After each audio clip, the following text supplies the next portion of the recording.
પણ 25 મીટરનો ring road કરવાનો છે, આગળ 15, પાછળ 15 ને વચ્ચે 25. એવો કેવો વિકાસ? આ તો ગાંડો વિકાસ થયો ને. વિકાસ કહો છો ભાઈ? ગાંડો વિકાસ છે, ગાંડો વિકાસ છે. કોઈ લોકોના ગરીબ માણસના ઘર ઝૂંપડા કાપીને કે તમે વિકાસ કરો એ થોડી એ વિકાસ કહેવાય. મને તો લાગે છે રામજી મંદિરને અયોધ્યાની જેમ કમાણી કરવી છે સાહેબોને, એટલે રામજી મંદિરને આગળ લાવવું છે અમને, અને એમ કટિંગ થાય નહીં એટલે 25 ફીટનું કટિંગ અંદરથી કરશે તો આ રામજી મંદિર બહાર આવી શકે છે. આ સરકાર કહે છે કે અમે ગરીબોની સરકાર છે, તમને લાગે છે? મને તો નથી લાગતું ગરીબોની સરકાર છે, કારણ કે આવા બોર્ડ બેનર લાગ્યા ના હોત. તો પછી હું એમ કહીશ મોદી સાહેબને સાઈડમાં બેસાડતો, અમારા યોગી સરકારને લાવી. યોગી સાહેબ આવશે એટલે કાયદેસર થઈ જશે. યોગી સરકાર બી એમની સરકાર છે. યોગી સરકાર મોદી સરકાર છે પણ એમનાથી સારા અમારા યુપીના યોગી સરકાર છે. શું બધા અહીં કોઈ કરોડપતિ નથી, બધા ગરીબ જ છે.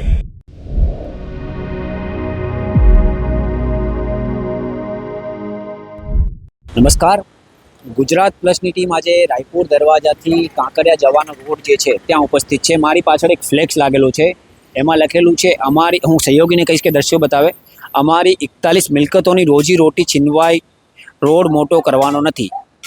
આપણે અહીંયા સ્થાનિકો સાથે વાત કરીશું કે શું છે આ મુદ્દો, શું છે સમગ્ર મામલો. આપણી સાથે કેટલાક સ્થાનિકો છે, એમની સાથે વાત કરવાનો પ્રયત્ન કરીશું. શું નામ છે ભાઈ આપનું? પ્રકાશભાઈ હસમુભાઈ સોલંકી. પ્રકાશભાઈ, આજે ફ્લેક્સ મારેલો છે, શું મુદ્દો છે અહીંયા, શું સમસ્યા થઈ રહી છે તમને? જો સાહેબ, આમાં એવું છે કે પહેલાં આટલું કટિંગ હતું નહીં. કટિંગ હતું તો 1 મીટરનું હતું, સામેની બાજુ કટિંગ હતું, અહીંયા કંઈ કટિંગ હતું નહીં.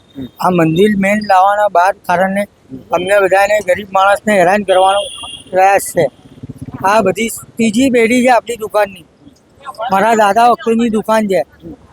અત્યારે લોકો કહે કે કટિંગ કરવા 30 ફૂટ કટિંગ. આટલું તો ના આવવું જોઈએ ને. હોય તો ચલો 2-5 ફૂટ હોય તો ચલો કંઈ વાંધો નહીં. પણ આ અહીંયા કટિંગ થશે, દેશનો વિકાસ થશે આમાં તો. હા, અને આ લોકો કહે છે કે ટ્રાફિકની હું તમને પૂછું, દેશનો વિકાસ થશે ને પણ કટિંગ થશે, ટ્રાફિકની સમસ્યા હશે, અહીંયા કંઈક હશે સમસ્યા એટલે કટિંગ કરતા હશે એમ સિવાય. કશું સાહેબ છે ટ્રાફિક છે જ નહીં આ રોડ ઉપર. તમે જો આખો વિકાસ નથી. વિકાસ શું કહો છો ભાઈ? ગાંડો વિકાસ છે, ગાંડો વિકાસ છે. કોઈ લોકોના ગરીબ માણસના ઘર ઝૂંપડા કાપીને કે તમે વિકાસ કરો એ થોડી એ વિકાસ કહેવાય. આગળનો રોડ, શું કહો છો ભાઈ? આગળનો રોડ 15 મીટરનો છે, વચ્ચેનો રોડ 25 મીટરનો છે, અને આગળનો રોડ 25 મીટરનો. આ 15 મીટરનો છે. આગળ બી કરશે ને 25 મીટર? તો છેકથી છેક લાવો ને. નથી કરતા આગળ? નથી. 10 એકર મોલથી કટિંગ ચાલુ થાય છે, અને આ મિલના ઝાપા સુધી જ કટિંગ છે. એટલે વચ્ચે જ ખાલી કટ વચ્ચે જ ખાલી કટિંગ છે. તેમને અહીંયા રિંગ રોડ કરવાનો છે આ લોકોને, પણ 25 મીટરનો રિંગ રોડ કરવાનો છે, આગળ 15, પાછળ 15 ને વચ્ચે 25. એવો કેવો વિકાસ? આ તો ગાંડો વિકાસ થયો ને. તમે સમજી લો, અમારે ચલો અમે અમારી પ્રોપર્ટી આપી દેવા તૈયાર છે, ચલો સરકારને યોગ્ય વળતર આપતું હોય તો અમે પ્રોપર્ટી આપી દેવા તૈયાર છે, ચલો કોઈ ના નહીં પાડે. પણ તમે યોગ્ય રીતે કટિંગ લાવો. તમે આમાં બધાની સમજો 41 જણાની રોજીરોટી જતી રહેશે. ઘર બહાર જે રોજ લવાઈને રોજ ખાય એવા છે બધા, બરોબર છે? તો એ લોકોની રોજીરોટી કોણ આપશે? ચલો વૈકલ્પિક જગ્યા નહીં જોઈતી, અમારે પ્રોપર જગ્યા જોઈએ. દુકાનની સામે દુકાન આપો, ચલો પૈસા નહીં જોઈતા અમારે. આપશે સરકાર? બોલો, સરકાર તૈયાર તો અમે દુકાન આપવા તૈયાર છીએ. ભલે આખી ચાલી જતી અમે આપવા તૈયાર છીએ. બોલો, બધાને વળતર આપશે સરકાર પ્રોપરલી? આ ભાઈએ જેમ કીધું કે મંદિરનો મુદ્દો, મંદિર આગળ આવવાનું છે, શું મંદિરનો મુદ્દો શું છે? મંદિર આગળ લઈને શું થશે? મંદિર આગળ લઈને ફાયદો શું આ લોકોને? ચલો હે, આ કટિંગ કરી મંદિર રોડ ઉપર આવે તો કેટલાની રોજીરોટી જતી રહેશે, એનાથી ફાયદો શું છે મંદિરનો? ચલો, આ મંદિર આગળ આવતી બધાને રોજીરોટી મળી જશે. જેની દુકાનો જતી રહી છે, રોજ કમાઈને રોજ ખાય છે એવા માણસોની સમજી લો રોજની આવક છે. કહું છું માંડ બિચારા કમાતા હશે. હવે એ લોકો બી સમજી લો ભૂખ્યા મરે, પછી દુકાન વગર જશે ક્યાં? લોકો આ સરકાર કહે છે કે અમે ગરીબોની સરકાર છે, તમને લાગે છે? મને તો નથી લાગતું ગરીબોની સરકાર છે, કારણ કે આવા બોર્ડ બેનર લાગ્યા ના હોત. કેમ તમને એવું લાગે? શું? પણ તમે કટિંગ લાવો પ્રોપર, અમે ના નથી પાડતા. કટિંગ તમે લાવો જે યોગ્ય છે, કટિંગ લાવો. તમે આડેધડ કટિંગ ના લાવો. આમાં કેટલાની રોજીરોટી જતી રહે છે. શું છે? રાયપુરથી તમે લાવો કટિંગ, ચલો 25 મીટર તમે અહીંયા કરો, તો રાયપુરથી કાંકરિયા સુધી 25 મીટર કરો, અમને કોઈ વાંધો નથી. પણ તમે આગળનો રોડ છે 15 મીટર, વચ્ચે 25 ને આગળ 15, એ કેવો હિસાબ? ટ્રાફિક વધારે થતું હશે? ટ્રાફિક વધારે નથી, ટ્રાફિકની સમસ્યા અહીંયા ટ્રાન્સપોર્ટના હિસાબે જ છે. અને એક તો સારંગપુરનો બ્રિજ બંધ છે, એટલે એનો જે કુમતીપુર રખેલનો જે ટ્રાફિક આ બધું ડાયવર્ટ થાય છે એના હિસાબે. પ્લસ આ ટ્રાન્સપોર્ટવાળા જો આ ટેમ્પો કેટલો બાદ હું સહયોગીને કઈ દ્રશ્યો બતાવે, બરોબર છે? આટલે સુધી આ ટેમ્પો તમારો વચ્ચે આવી ગયો, સામે ટેમ્પો આવી ગયો. હવે આમાં શું આટલી જગ્યામાં 2 બસો આવી તો એમાં ક્યાં જશે? ટ્રાફિક જામ થાય ના થાય? એમાં કઈ દુકાન નથી નડતી, આ ટ્રાન્સપોર્ટ વાળા બધા નડે છે. સરકારને એ કેમ નથી દેખાતું?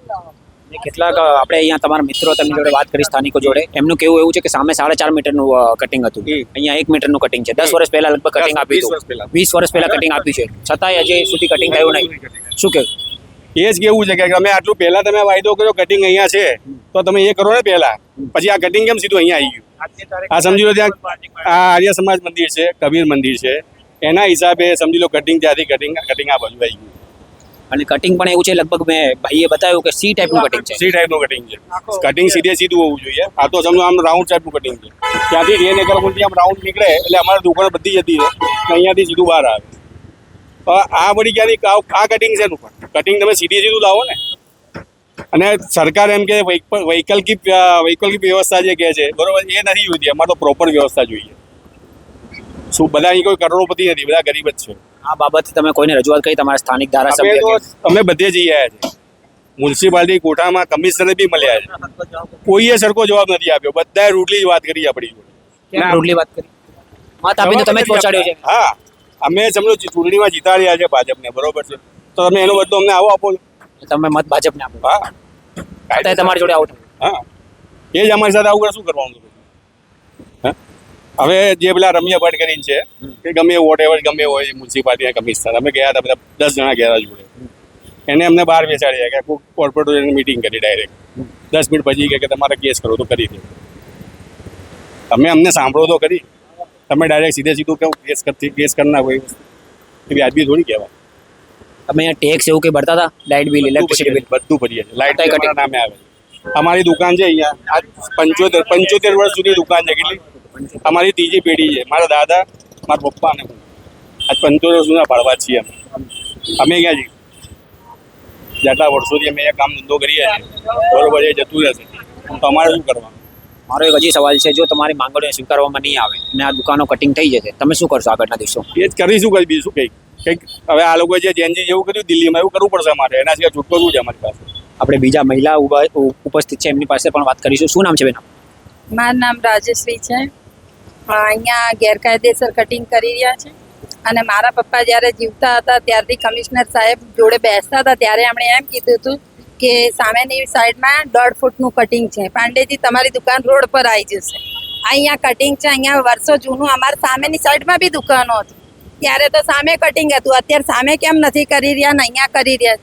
અત્યારે તો એમ જ છે ને કે મ્યુનિસિપાલિટીનું આમાં ભાજપ સરકાર જોડે કંઈક લેનદેન હશે તો અમે બી 60-65 વર્ષથી દુકાન મારે બી અંદર છે. મારે તો ભાઈઓય નથી. હું ક્યાં જઈશ? મારી બહેનો લઈને રોડ ઉપર રહીશ. અને કબીર મંદિરના ભાજપના સાહેબો બેસે છે એટલે જો તમે જોઈ શકો છો કેટલી તમે બહાર કાઢેલી છે જગ્યા. અને ટ્રાન્સપોર્ટો વાળાનો હપ્તો ચાલે છે. અહીંયા મ્યુનિસિપાલિટી લોકોનો હપ્તો ચાલે છે, પોલીસ વાળાનો હપ્તો ચાલે છે.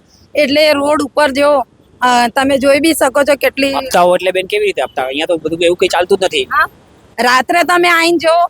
અને અત્યારે થોડી બહુ ટ્રાફિક થાય છે તો સારંગપુર જે બ્રિજ બની રહ્યો છે એને અહીંયા રસ્તો આપ્યો છે એટલે વધી રહ્યો છે ટ્રાફિક. બાકી કોઈ ટ્રાફિક નથી. અહીંયા આ બાજુના રોડ ઉપર કટિંગ 1 વે કર્યું છે એટલે 15 ફીટ આગળ, વચ્ચે 25 ફીટ અને આગળ 15 ફીટ એવી રીતના આપ્યું છે.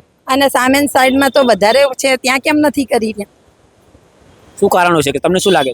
મને તો લાગે છે રામજી મંદિરને અયોધ્યાની જેમ કમાણી કરવી છે સાહેબોને. એટલે રામજી મંદિરને આગળ લાવવું છે એમને. અને એમ કટિંગ થાય નહીં એટલે 25 ફીટનું કટિંગ અંદરથી કરશે તો આ રામજી મંદિર બહાર આવી શકે છે. મંદિર આવશે તો સારું થશે ને ભગવાનનું? ભગવાનના માટે અમે ના નથી પાડતા. તો સરકાર વળતર આપે, આવી જગ્યા ઉપર અમને દુકાનો આપે, ઘર આપે. મંદિર અમે આપીએ છીએ. મંદિરની પાછળ આ દુકાનો વાળા કામ કરી શકશે? હું કરી શકીશ દુકાનનું કામ? આપણા વડાપ્રધાન નરેન્દ્રભાઈ મોદી 2014 અહીંયાથી ગયા હતા તો કહીને ગયા હતા, બહેનો મને પોસ્ટકાર્ડ લખજો, કોઈ પણ તમને તકલીફ આવે હું તમારી આંખમાં આંસુ નહીં જોઉં. શું કહેશો મોદી સાહેબને? મોદી સાહેબને તો અમે એ જ કહેશું કે દુકાનની જગ્યાએ દુકાન આપો. અને અહીંયા ગેરકાયદેસર કટિંગ કરી રહ્યા છે. અમને અહીંયા કાયદેસર કટિંગ કરો. કાયદેસર કટિંગ હશે તો કોઈને કોઈ નુકસાન નહીં થાય.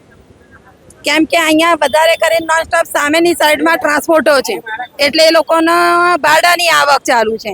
ભાજપના લોકો ત્યાં આવીને બેસે છે કબીર મંદિરમાં. મત કોને આપ્યું તો આપે? અમે ભાજપને જ આપીએ છીએ. છતાંય આવું થાય છે. છતાંય આવું થાય છે તો તો પછી હું એમ કહીશ મોદી સાહેબને સાઈડમાં બેસાડતો, અમારા યોગી સરકારને લાવી દો. યોગી સાહેબ આવશે એટલે કાયદેસર થઈ જશે. પણ યોગી સરકાર બી એમની સરકાર છે ને. યોગી સરકાર મોદી સરકાર છે પણ એમનાથી સારા અમારા યુપીના યોગી સરકાર છે. તમે યુપીથી છો. યુપીથી જ આપણી સાથે એમની બીજા જરૂર છે. હવે પ્રાઇમ મિનિસ્ટર બનવા માટે એ સક્ષમ છે. એ આવી જશે તો આવા ગુંડા માફિયાઓને કાઢશે. ગરીબોની સરકાર ક્યાં છે? આ તો બધા લૂંટ સરકાર છે. ગરીબોને ઉલટાનું લૂંટી રહ્યા છે. સરકાર અમારી જોડે બોલતી જ રહીને ખાલી કટિંગ લાવવાનું કહી દીધું, ખાલી કરવાનું કહી દીધું. ખાલી કરીને અમે જઈએ તો જઈએ ક્યાં? ગરીબીની સરકાર જ નથી આ ગરીબોને મારવાવાળી સરકાર છે. એ ગરીબોને ઉપર બુલડોઝર ચડાવવાની એની સરકાર છે. આ સરકાર છે જ નહીં. સરકારને અમે પણ અમને શી ખબર કે આવી સરકાર નીકળશે કે અમને જ બુલડોઝર ચડાવી દેશે અમારી ઉપર. એ તો અમે આવા સરકારને આવવા જ ના દેતા.